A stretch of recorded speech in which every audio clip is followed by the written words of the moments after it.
So, YouTube Nation, I was planning on doing this off camera. This is an Athearn ALCo PA1 and Baltimore and Ohio livery, as you can see from the shell. I bought this because my wife likes the colors of how Baltimore and Ohio decorated their locomotives in this livery. So when I unboxed it, and it was in its original box with the paperwork.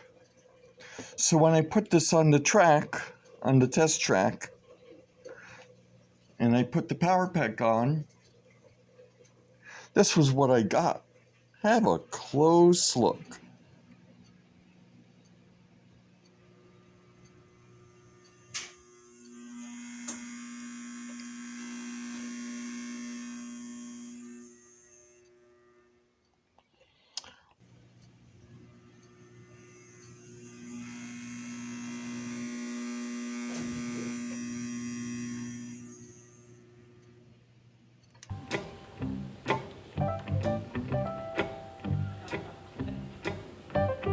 What the hell is that? I don't know. I'm gonna have to crack her open and see what the heck's going on. Hold on.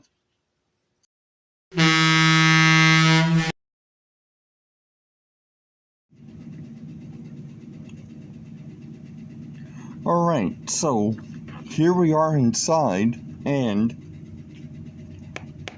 lo and behold, this is one of the old Jet 600 motors. Is it a Jet 600?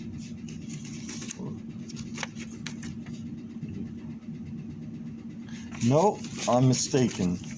It's a Jet 400 motor, which is, of course, a pre-flywheel motor. All the linkages for the front, for the rear, and for the front appear to be intact. Motor appears to be mounted properly. So, what gives? Let's give it some power again.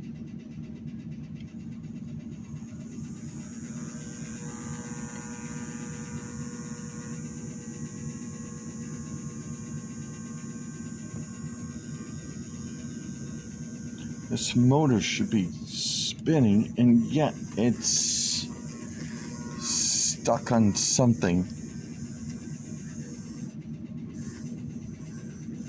This motor should be turning, and yet it isn't.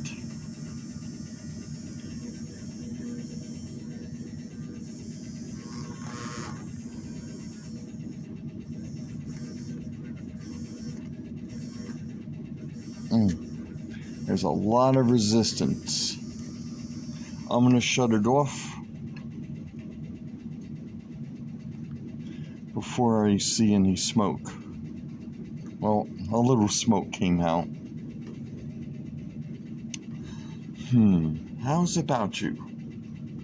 Alright, I'm going to take this apart off camera. Just give me a sec. Right, so before I continue with the teardown, I've already removed the motor from the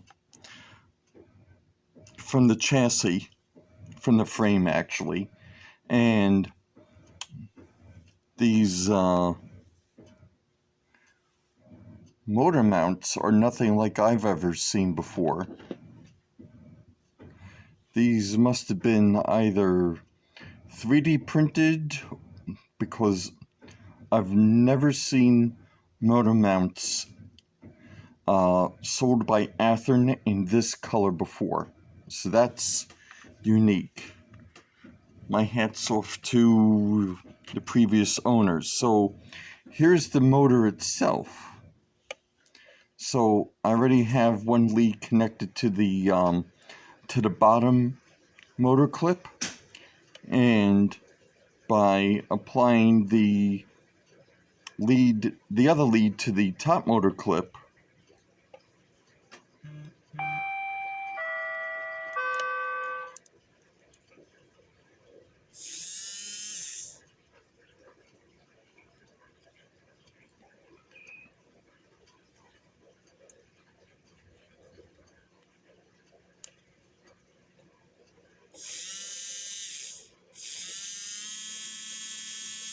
the motor works. Of course, I haven't cleaned it yet, but the problem doesn't seem to lie within the motor itself. So I'm going to clean the motor, but it seems that the problem may lie within the gear towers itself. So hold on to your hats. So this is the rear gear tower. I've already done the same thing to the front gear tower, but I just want to show you the rear. So the gears on both the front and the rear gear towers were clean but dry. So I've already gone ahead and polished up the wheels with my rotary tool, so they're clean. The gear tower clips, where the motor clip connects to, there was hardly any oxidation, but I've already added some red lithium to the gears and to the axles, and with the rotary tool at the right spot,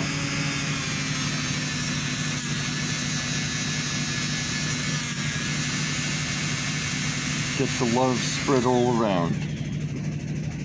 Just going to clean up the excess and then cap her back up.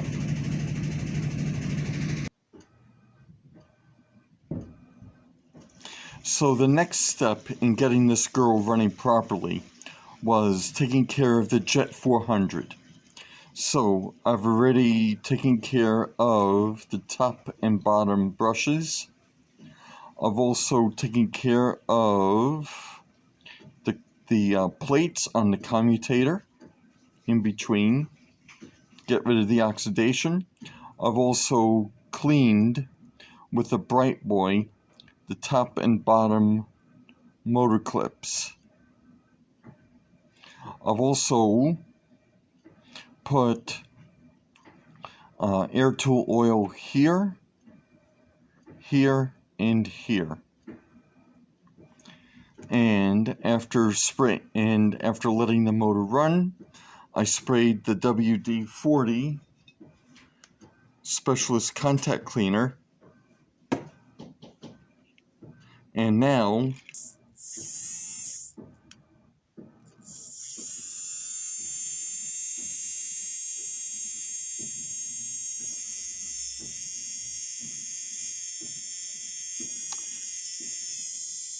so let's put this thing back together, shall we? Okay, let's see if our work paid off. As you'll notice, I kept it old school. And what I mean by old school,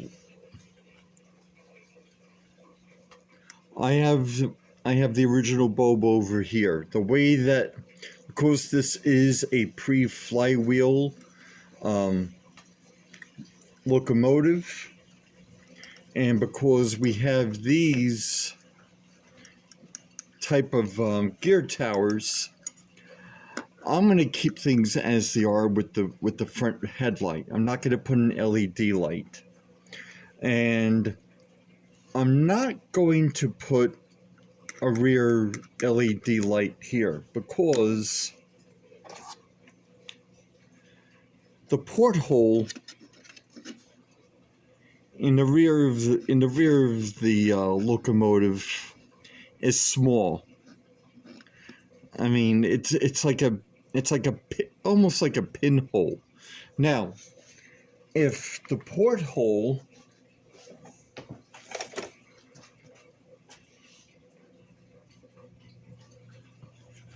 was anything like this, and we would have the rear lights, then I would consider putting a rear LED light, but I'm not going to bother because there's no sense in expending an LED light for such a small porthole. And I'm also keeping things conventional by way of the motor clip.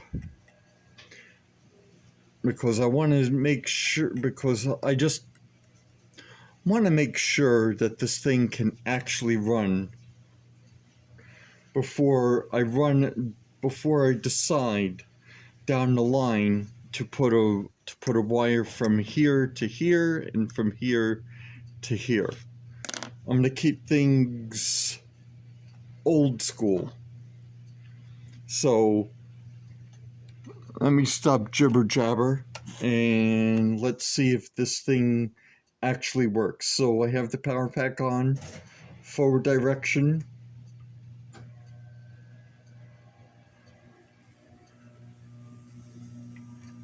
The worms are starting to turn.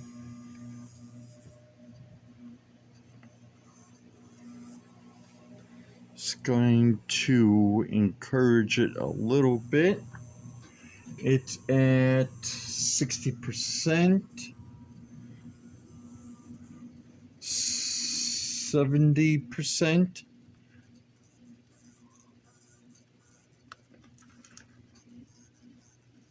71%, 75%. All right, that's promising. Let's bring her back.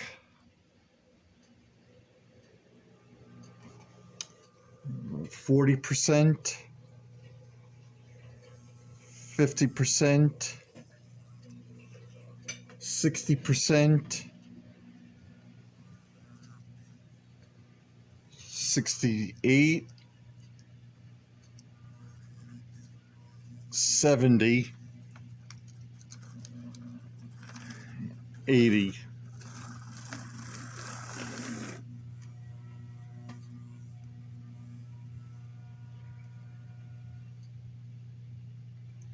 All right, let's try it again, forward again. 20, 30, 40, 50, 60, 70, 80.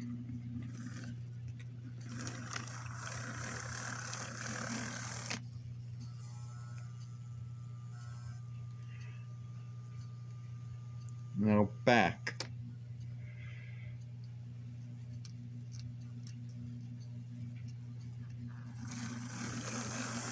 80.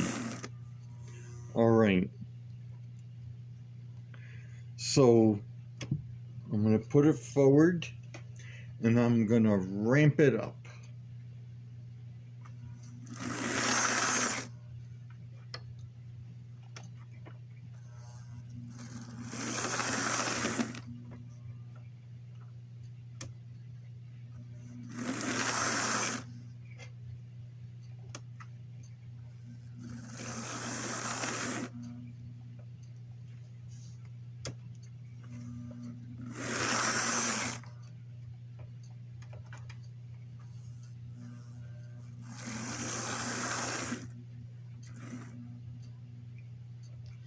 Now, I'm going to take this thing to the endurance track. That way I could check output. I'm not going to put the show back on. Or maybe I will. Stay tuned.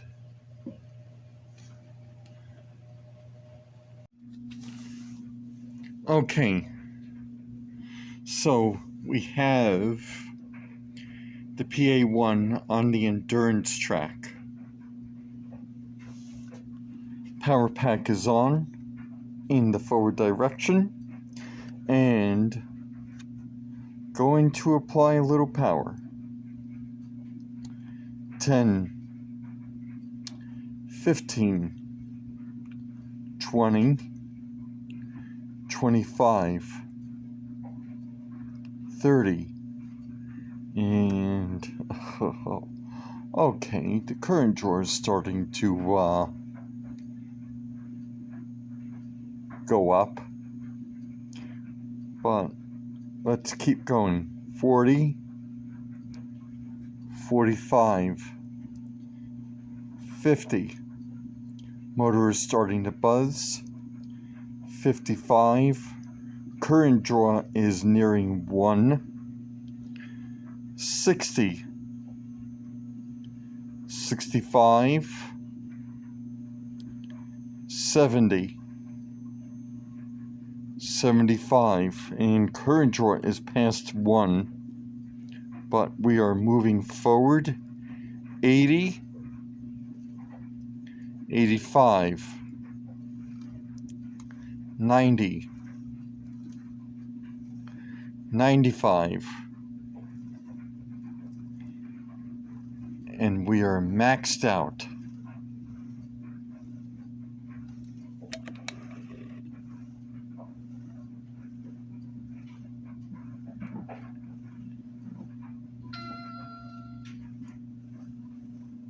She's moving, but she's crawling.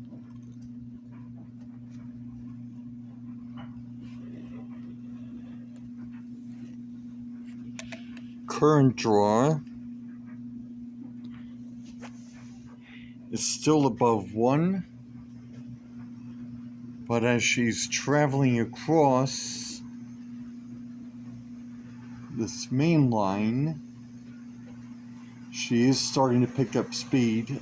Oh well, yeah, we're moving, and the current draw is dropping. We're under 1.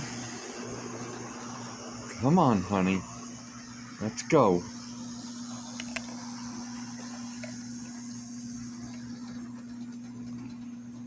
The voltage, of course, is above 12. I would say, looks like we're right around 14 volts. But the current draw is beginning to decrease.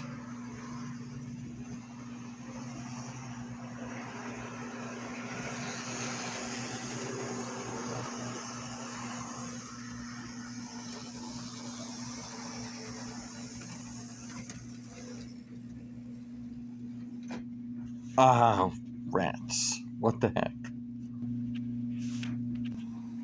Alright, we're back on track.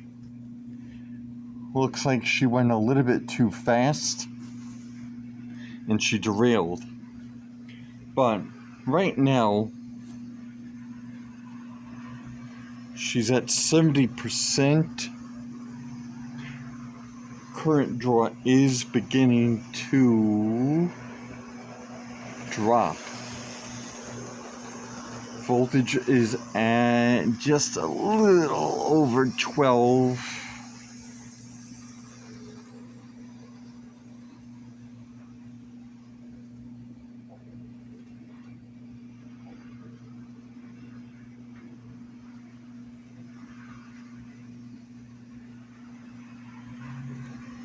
All right. So I'm going to let her run. I think part of the problem was that she hadn't run for so long that she just stood in place. Didn't have the proper care that she needed.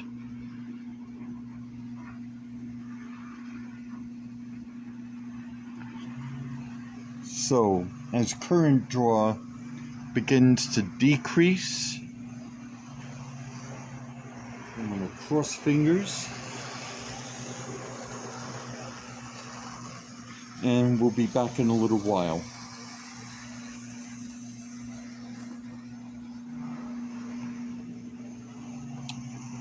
Alright, so I've got her at between 50 and 55% throttle.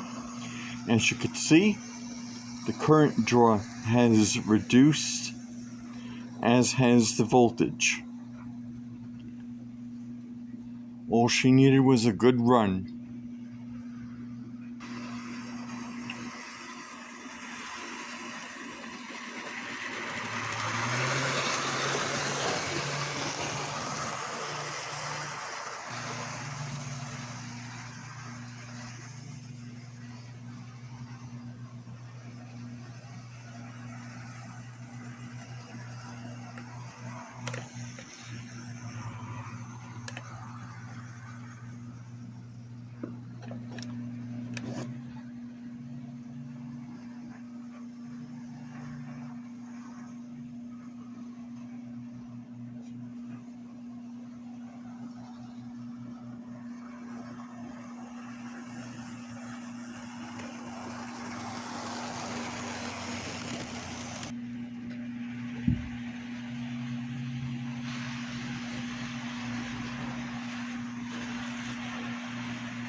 Well, she's pulling pretty good, even though it is only 3 cars. I picked up those passenger cars at a swap meet I went to in early November. I think I do owe you guys a swap meet haul video. Things have been pretty busy at work. As for the current draw, there's not much I can do. As long as it's between dancing around the halfway mark, which is to be expected for these old Jet 400 Athearn locomotives. But as you can see, I do have it under 60% throttle, and the voltage is just magnificent.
Well, I for one am a very happy camper.